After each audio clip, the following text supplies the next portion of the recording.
order. I'm Renee. I like to read books and then talk about them on the internet.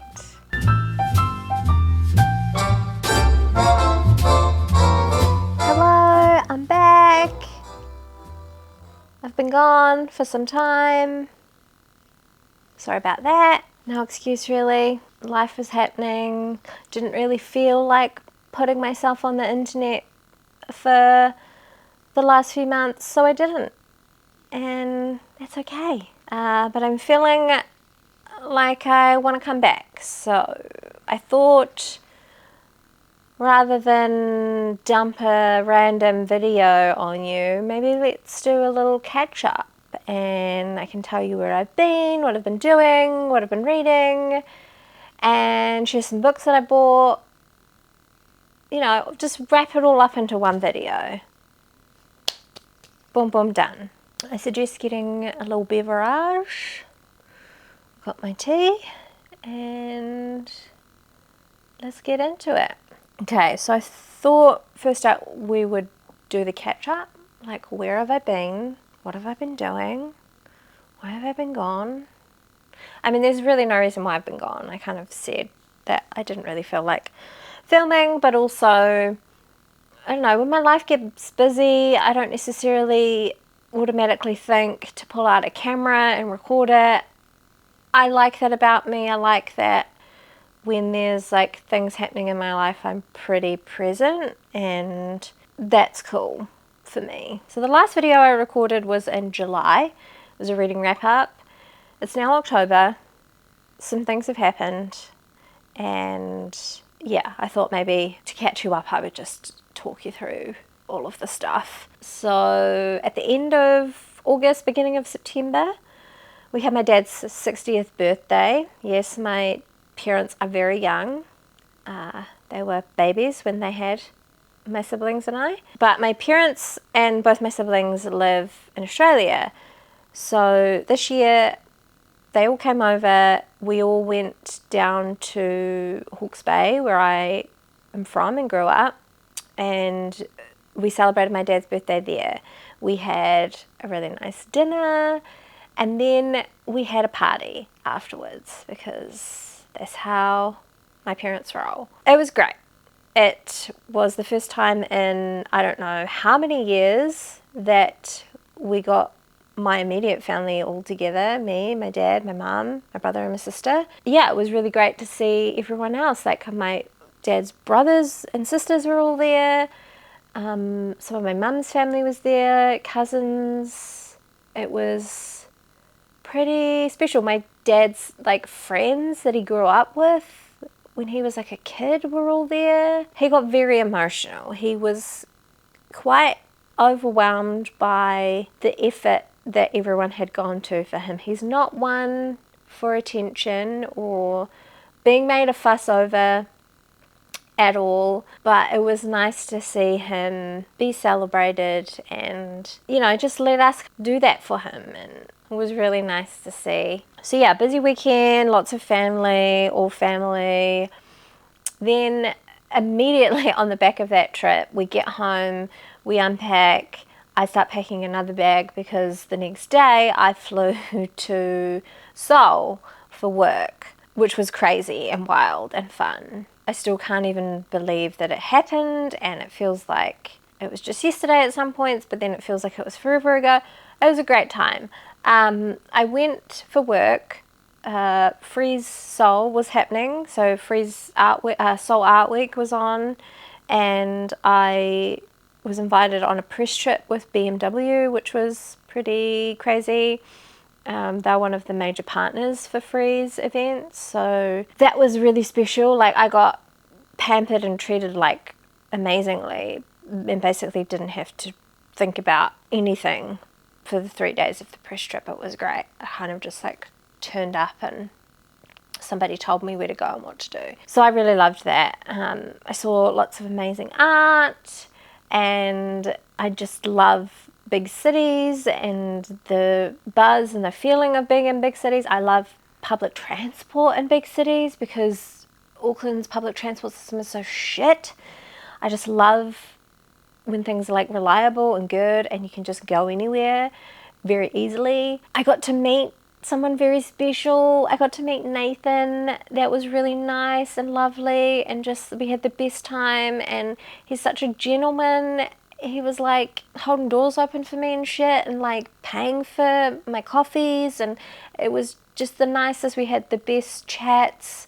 I again still can't believe that I actually got to meet him and that we got along so well, and that he's just as great in person as he is online. Yeah, it was just like a very special time, and I am so grateful that I got to go, and that it all came together the way that it did. What I'm going to do is I'm going to put some vlog footage in here now. I was going to do a vlog, but I've looked back at the footage and it doesn't really work as a vlog, so I thought maybe I'd just put some random clips in here so you can see some of my trip still, and that will be enough.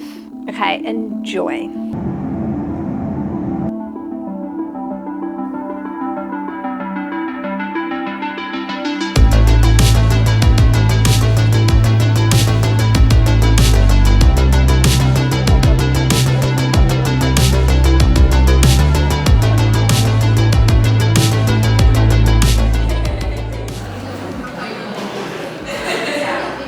We're real, we exist in the same world.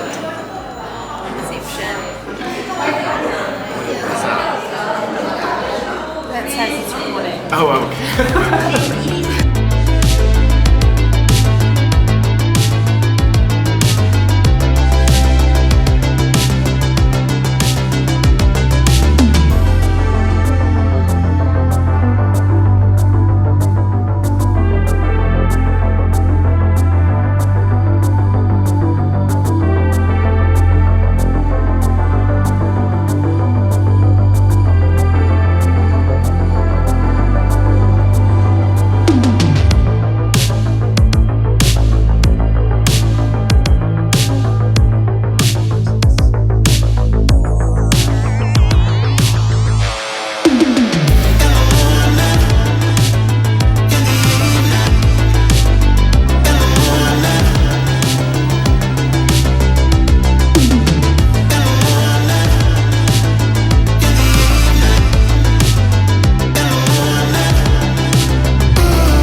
So that's Seoul. That brings us to kind of the mid-September.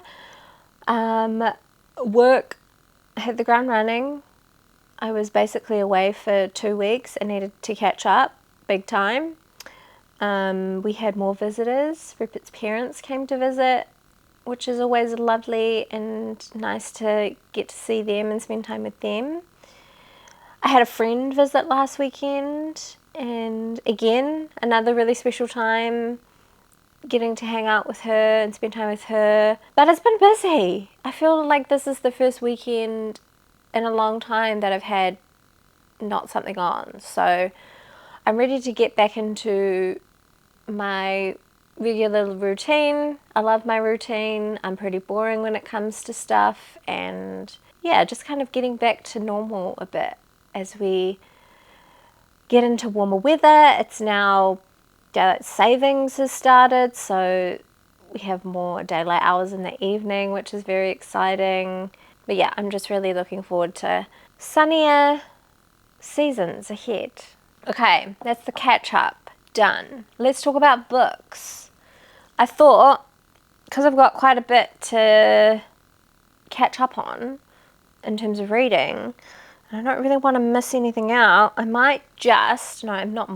going to read my Goodreads reviews to you. If you don't follow me on Goodreads, you won't know that my reviews are pretty short, 1 or 2 sentences.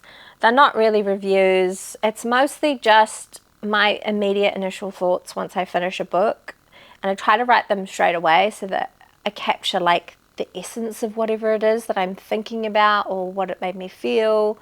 So they're all pretty different. Sometimes they might need a bit more explanation, sometimes they don't. Let's just do that. I feel like we've got quite a few. I've got like 11 books to get through, so let's see if we can do this quick.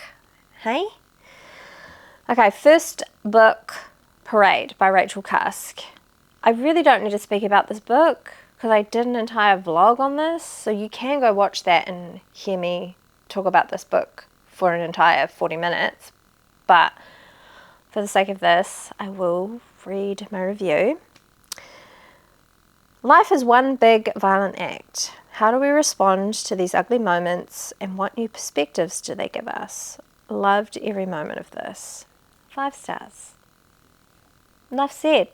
If that's not enough to convince you to read it, I don't know what is. It was great. I loved it. Favourite book of the year so far. Go read it, please.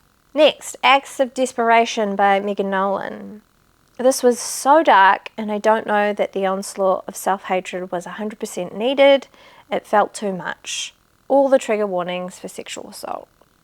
3 stars.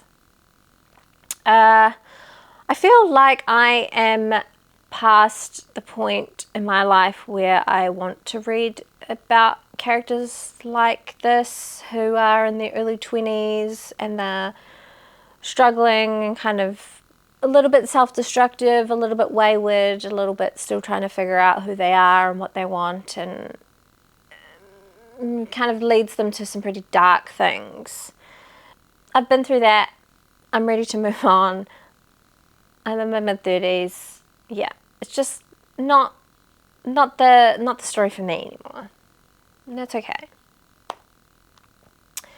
Next we have A Severed Head by Iris Murdoch. For a book about a group of people all sleeping with each other, this is pretty unsexy. Too much anxious thought from the sad sack male protagonist. 3 stars. I feel like that pretty much sums it up perfectly from what I remember. This book had a real kind of like snobby, pretentious, pompous way about it. It felt very separated from the themes of the book that felt like kind of like want and desire and those things that feel very like, you know, emotional. It was very detached from that and the characters and the writing, which I found a bit of a weird match in terms of the way it was written, the way the characters were, and the subject, the theme, the feelings behind it all. Yeah, I don't know. Me Talk Pretty One Day by David Sedaris. Anyone who can make a story about nothing interesting and funny is alright by me. 4 stars.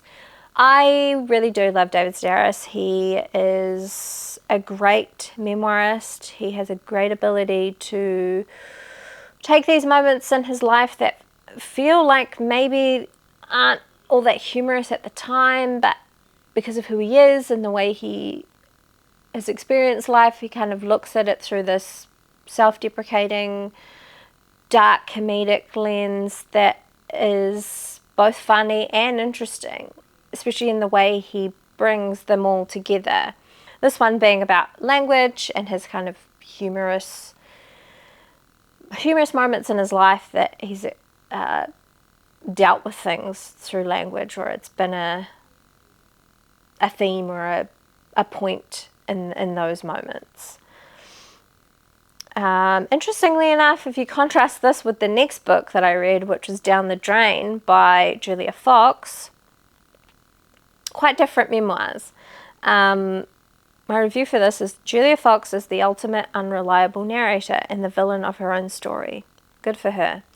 I gave it 2 stars. I thought that this was maybe a little bit premature on Julia Fox's part. She could have done with waiting 5 to 10 years to release this. There's no self-reflection.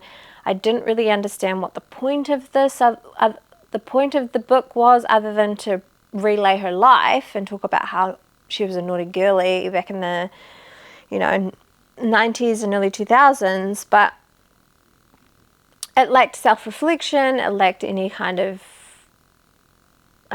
empathy for her, or like made me want to like draw nearer to her as a person. If anything, I've kind of gone off of her in a way that is just like, she's not as interesting to me as she was before I read this book.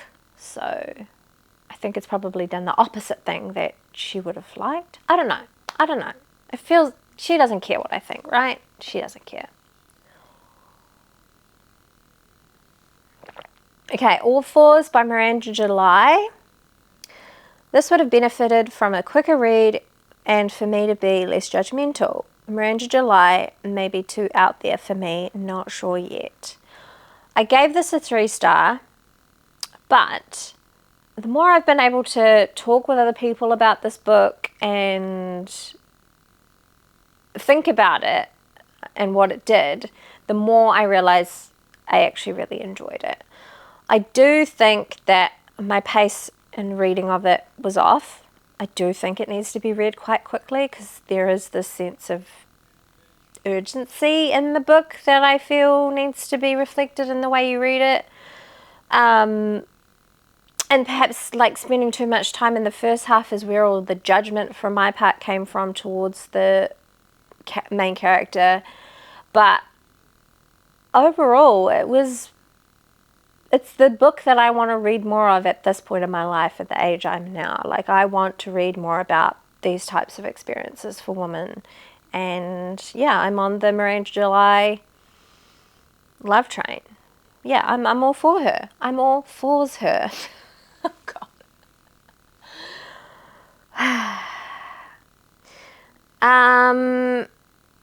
The Cost of Living by Deborah Levy.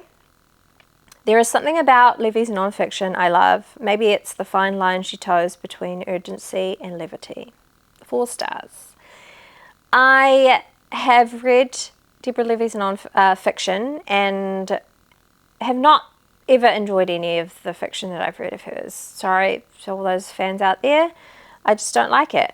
There is something about her non-fiction that I do love, and I can't quite put my finger on it. Or I couldn't quite put my finger on it before, but I feel like this book perfectly sums up what it is for me. She is able to write about impactful moments in her life. You understand that they're important. They have a seriousness to them. They have shaped her, and they have caused her to think about things in life and write them down, ponder them.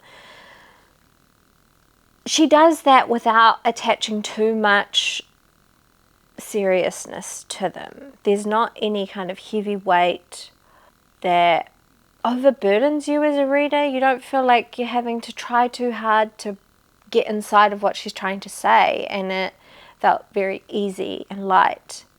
But you still understand that these are like pivotal, important moments for her. And that feels like such a masterful thing to be able to achieve as a writer. So hats off to her, and I really enjoy reading this memoir trilogy, whatever it's called, living autobiography, and can't wait to read the final one. I Who Have Never Known Men by Jacqueline Hartman. It's the road if it were women, mixed with a little bit of women talking. 4 stars. I would probably knock that down to 3.5. I liked this, but I didn't love it. I liked it more than The Road, and I didn't like it as much as Women Talking.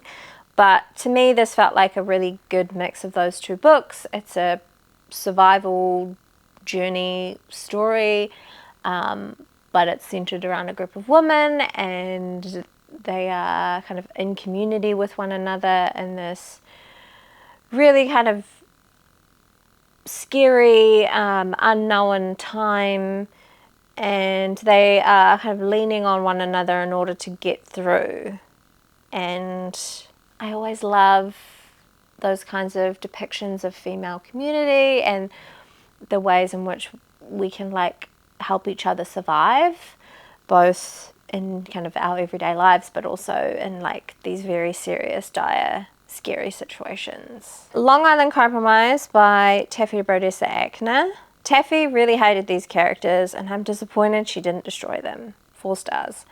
That doesn't tell you anything about this book. This book is about a family, a very wealthy family from a community in Long Island, and the beginning of the story kind of promises you this sad story, and we spend a lot of time with these characters through this book, and they are often described as being, you know, not very likable, not very self-aware, very selfish, very privileged.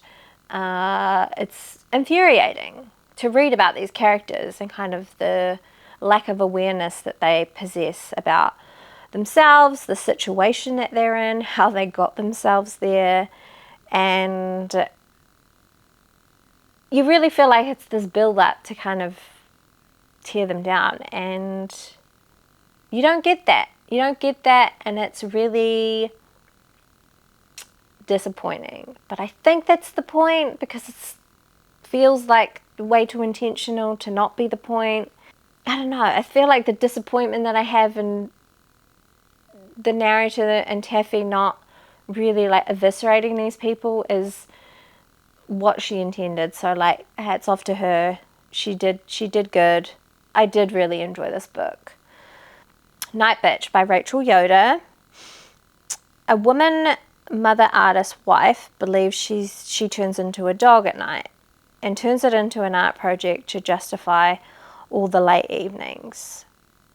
3 stars. I feel like maybe my understanding of this book wasn't quite met, or like I don't really get it, but it's probably much more relatable for mothers, and I just found it okay. I didn't grasp onto it like I thought I was going to with books about motherhood. But yeah, I feel like my summation of it is pretty good. There's probably more to it than that, if I'm being honest. That's kind of what I got from it. You know, this idea that mothers are always having to justify things outside themselves, being mothers, in order to not feel guilty or feel like it's something that they can't have or can't do, and that's what the whole book felt like to me. Okay, last book, Game of Thrones by George R.R. Martin. When life is too much, pick up a fantasy and tell yourself it's all about dragons, when it's really about war, power, deception, and family. 5 stars. I loved this book. At the time of reading it, really didn't picture myself, couldn't read anything else. I tried reading literary fiction and it wasn't working for me. And I needed something just very far and separate from anything in real life. And it hit the spot. It did exactly what it needed to do. It was great. It's good writing. It feels like good fantasy. It's not overpowering with the fantasy. It's still very much rooted in like people and what power does to people and the lengths people will go to in order to obtain that power.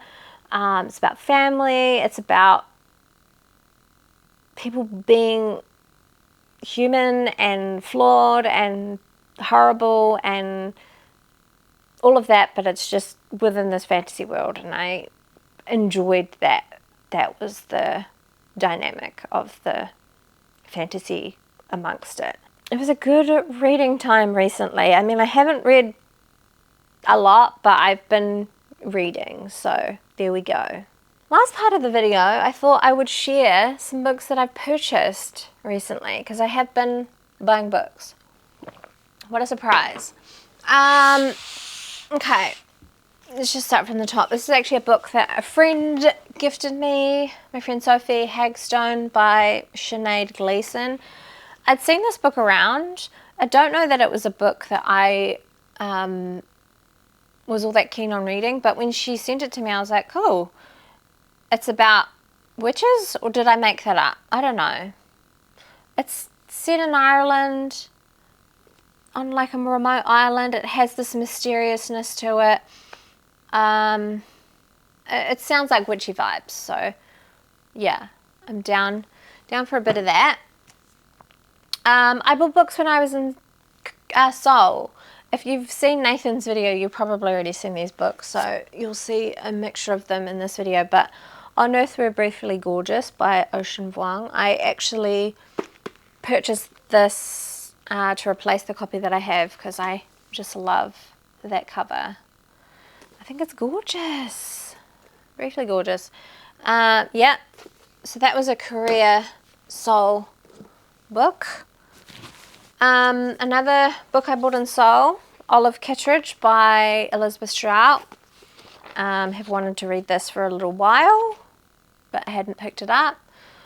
I was really surprised about buying books in Seoul. I really didn't think that I would buy any books because I figured English language bookshops wouldn't be that popular, but my boy Nathan, he hooked me up and we went to Kyobo, which is amazing, and I of course couldn't help myself, so I bought quite a few books. Not a Korea book, but one that I purchased recently, Miranda Popkey's Topics of Conversation. I think I got this book out from the library once and started reading it, but then had to take it back.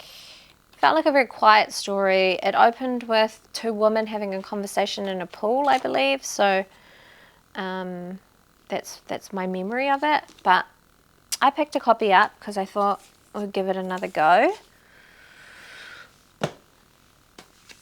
The Anthropologist by Asagul Savas. I am very excited about this. Many of you will know White on White by Asagul Savas is one of my favorites, and I'm excited to read this. I think it's about a couple who are looking for an apartment in a city, and maybe just like them going about that moment in their lives and the conversations they have, which, you know, very kind of quiet type of story, which I do love. And I know that the conversations that these characters are going to have in this book are going to be the parts that I enjoy the most. If it's anything like White on White, which is what I enjoyed of that book. Liars by Sarah Manguso. Have heard that this book is like fucked, but in a good way. A lot of people angry about it. It's about a couple maybe going through divorce, I think, or definitely having hard times in their relationship. So yeah, keen for that. The Alternatives by Keelan Hughes, I think is how you say it. It's an Irish author. Story about 4 sisters, and one of them, I think, kind of just like up and leaves one day, and the others are trying to find her, perhaps coming back together and working together to find their sister. I know that Hannah May read this and loved it. It was one of my most anticipated books of the year, video that I did way back when. So I'm excited to finally have it in my paws and give it a go. If Only by Vigdis Hjorth. I picked this up. I pre-ordered this when I first heard that it was coming out, and I think since then I've seen a vlog from Ben Green. He talks about it being quite intense and claustrophobic and like unrelenting, but it's a story about a woman who is maybe obsessing over a past relationship, and yes, I love it. Okay, I got this in Seoul, On Writing by Stephen King. I picked this up after my friend Sophie read it.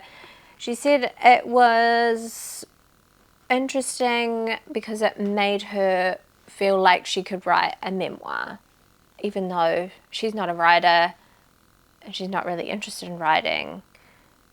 But apparently he breaks it down in a really kind of simple, easy way. So I am also keen to read that. Another book I picked up in Seoul, My Year Abroad by Chung-Rae Lee. I just saw this and thought, fuck it, why not? Just add another book to the pile. I think it's like a college campus story. One of the students is American and the other is Chinese American, and it's kind of about the differences between the two and the things that they can learn from one another and blah, blah, blah. Another book I picked up in Seoul, The Plague by Albert Camus. I really just got this because of that cover. What can I say? I'm very vain when it comes to my book purchases. This is actually a gift from Nathan. He gave me this Mew Mew book. It's not a Mew Mew book, but it's a Mew Mew edition. The book is, hold on, Jane Austen, Persuasion. Sorry, I couldn't see the name of it because of the, whatever this paper thing is. Let's see, Mew Mew, it says Mew Mew. Can you see that? Oh, what am I doing? You can't see it, it's not going to focus. Anyway, a gift from Nathan. I've never read any Jane Austen. This is my first Jane Austen in my collection, which is even more special. So yes, yay for beautiful gifts from Nathan. He also gave me like a bunch of little treats and some like interesting mouthwash that made me kind of disgusted by myself. That's all I'll say. Mammoth by Eva Baltazar. I pre-ordered this. It arrived. I'm excited to read it. I enjoyed